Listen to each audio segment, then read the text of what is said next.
Hello, I'm Nico over at Charlie's Foreign Car, and today we have a Land Rover Range Rover Evoque turbocharger. So this is the turbocharger off of this car. It's part of the exhaust manifold.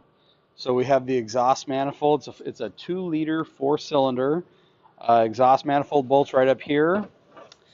The turbo exhaust housing is integral to the manifold. You can see it.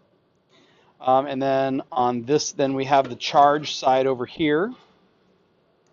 So on this turbo, we were having an underboost problem. You can see the turbo impeller inside there.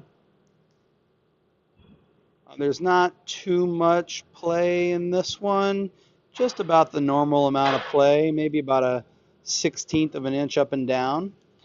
We have our wastegate right here. That's controlled by vacuum. So we can see this, open and close. Very, very heavy spring in there. On this one, we had an underboost problem. If you look at the difference, there's a crack right here in that weld. You can see that thing kind of floating around. So there's the weld, and it cracked off right there. You can see the exhaust leak that was happening. If you look at this side, you can see a bunch of black soot right here from an exhaust leak. On this side, you can see how it's still kind of nice and clean here and up here. But down over here where the crack was, it is definitely very black and sooty.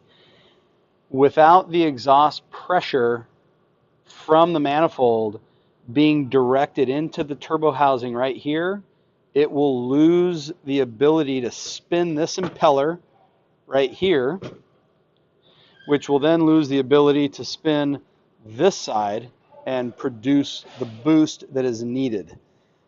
So exhaust leaks, pre-turbo exhaust leaks are absolutely critical for turbo boost problems.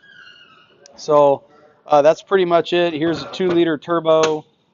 We put a new one on here because it's a lot of work to get this thing off. So this car is getting a new manifold, which is a new turbo, essentially. Thanks for watching. Bye.